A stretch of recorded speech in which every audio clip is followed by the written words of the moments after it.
Five Nights at Freddy's. There's already 4 of them. 4. Well, no, there's already 3 of them. There's nearly 4 of them. Soon, there might be 5. What's going on at Freddy's? This is a game that came out August of last year, initially. You played the first one, Justin. Mary, you've been prolific. You've played the second and third ones on a bunch of live streams here at GameSpot. They're gearing up for a 4th game, which is going to be released on the anniversary of the first game. What the hell is going on with this series, Mary? Yeah, it's amazing that you can crank out 4 games in 1 year, and it's all basically one guy, Scott Lawson, who has created this. But is he making the same game every year or every couple of months? Because from the outside looking in, it looks like it's the same basic mechanics for each one of these. Just explain what a Five Nights at Freddy's game is to folks who might not know. Right. I mean, this grew out of such a simple concept, which is that you're a security guard and you're checking all these cameras and you're stopping these animatronics from basically trying to shove you in their suit, which is filled with gears that would essentially kill you. But Scott did change up the game significantly for each time. So in the first one, you're this guard. You get, there's about 4 main ones that come and get you. There's Chica, who typically comes, that's Bonnie, the bunny. She typically comes from the west. Chica comes from the east. And then you have Foxy, that piece of shit. I hate him the most. And then there's Golden Bear himself, Freddy. And they mix it up. In the second one, there's a lot more options. There's a balloon boy, and they start coming through the ventilation systems. So Jesus Christ. This is me and Alexa playing it later. So you'd think that you'd change. Now you can put a mask on and protect yourself.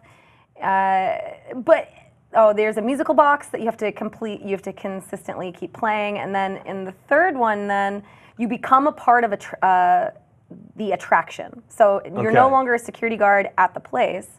You are a part of an attraction at an amusement park, and people are just watching you freak out. Right. So he is going, which is really fascinating because the game itself, is it that interesting? Not really.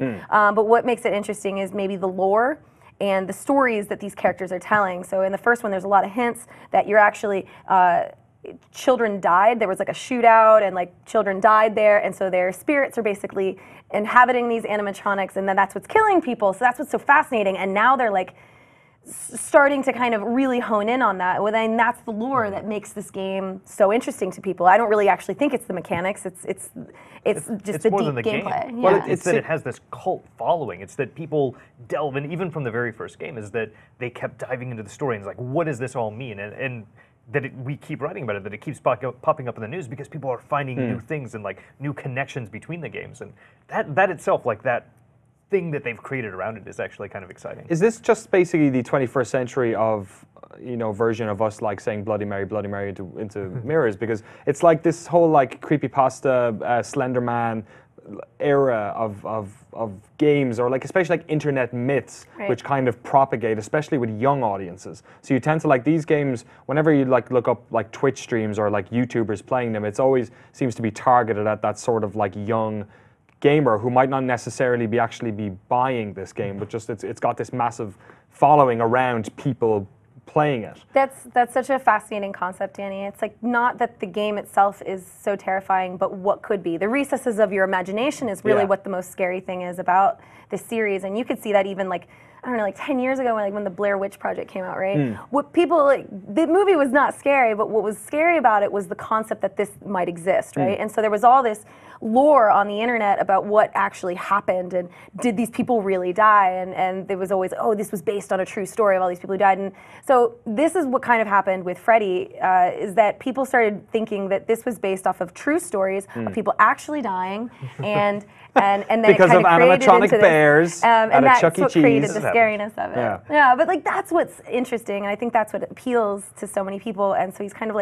stepped it up a notch in this fourth one. You're going to see a lot of, from what you can see in the trailer, there's a lot that you can gather. It's being in a house now. That's really fascinating. And so you're home, and they're here in your home. Why would you have animatronic things in your home? That's a really good question, Danny. So there's 2 possibilities. One would be that this guy took them home after Freddy's burnt down to the ground. Okay. He collected them and brought them home, maybe to as you want to do or with something. animatronic animals. Yeah, nothing's better than having animatronic animals in your house. 2, this was something that you were learning about, and now you've gone insane. Oh, and this okay. is in your imagination, and this is something that you're just concocted in your brain, and it could actually make you, I don't know, have a heart attack or die. So you are now the kid watching the YouTube streams who's now gone crazy and thinks that maybe something like that? It's possible. I think that's, what's so, they're like these mini Freddy minions that are on your bed that's behind you, so this is like different. So instead of cameras, there's been no cameras officially that I can tell yet, but there's a right door and a left door in which they pay homage to the original Freddy because Chica and Bonnie make a return and they're from the same direction. So again, Chica is You've got east such and depth Bonnie of is west. knowledge and all this It's sort like, of stuff. this is what's so fascinating about it, though, is that people have like paid attention to these But things, you kind right? of have to, right? Because there's nothing really else going on. Like, I think one of my favorite things I like is that the trailers are clearly just made by somebody on like Vegas or something. Yeah, you know what I mean? It's like like so budget. But so what do you think about like a game? They're worth like nothing on Steam. They cost nothing. It's like $5. Like you can basically get like 3 of them, I think, for something like $20. All 3 of them now in a pack.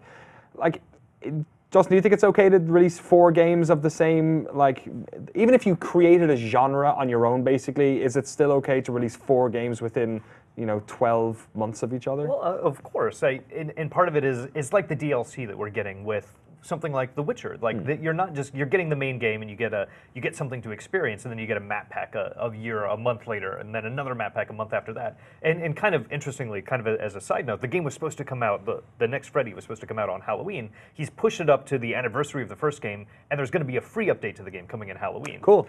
And for me, I think that's a really smart way for an indie dev like this, who's created something that has really caught on with people, to keep getting that attention and keep getting money to keep getting paid to make this game. And if people are still interested in it and they want new levels, so well, why not pay for kind of what this is, which is a substantial update, instead of saying I'm going to make the entire game. Like, what if he had spent the past couple of years making all of these into one huge game? Right. He wouldn't have necessarily have even had the money to do that. But this has let him create something that's kind of small at the beginning, and this has a following and people like this. Let me make the next big set of levels for it and just keep going in that way. I don't think he had any idea that this would blow up the way it had. I think this was a surprise, and you can definitely see the budget in the trailer. I think he still has these humble beginnings. Like, there's this part in the end where the logo kicks in and the background is red and then just flicks off. It's just like, who paid you to do that? Like, he just did that in a sitting on the afternoon on a trackpad, awkwardly throwing it together. But no one gives a shit. And nobody even cares that the graphics aren't incredibly amazing. The animations are incredibly crude. Favor. Yeah. Well, I heard that the original idea of the animatronics was because he had created a game previously and people criticized it because everyone looked like they were animatronics. They looked too scary. Yeah. He used to make a lot of Christian games, actually. So he was really... That's a hard swing. It is, isn't it not? Yeah. And he said he doesn't have any regrets about it or anything. That was just something that he dabbled in. But because those animatronics were so scary, he said one night he was just like, yeah. What if I scared the shit out of people? Turn your weakness into a strength. That's right. I mean, it's like a little Cinderella story, but with scary murder. There you go, Five Nights at Freddy's. It's out on iOS as well. There apparently is some sort of movie in the works, I've heard. Who knows, the internet, that could all just be nonsense as well. Maybe very well it's true. Last question for both you guys. Do you think this is something we could see on a next-gen console, Justin? Yeah, I don't see why not. Part of it is just he needs to maybe reach out to Microsoft or Sony, or get them to reach out to him. This seems like it would be, in some ways, a really good fit for a console. It would be something fun. It would definitely expand the audience. Maybe a couch game with... Were any of these games 2-player? No, but I mean, a lot of times you'd play them with friends, but it's a single-operated game. Because everybody can be scared when something comes up on screen and just, Yeah. And imagine the possibilities of Five Nights at Freddy's with Oculus and actually turning behind you and seeing them. All right. It's totally possible. Yeah, okay. Killer app for Morpheus. Five Nights at Freddy's seriously, 8 killer. coming to Oculus. Murder you. Actually, yeah, a Morpheus version of Five Nights at Freddy's sounds all right.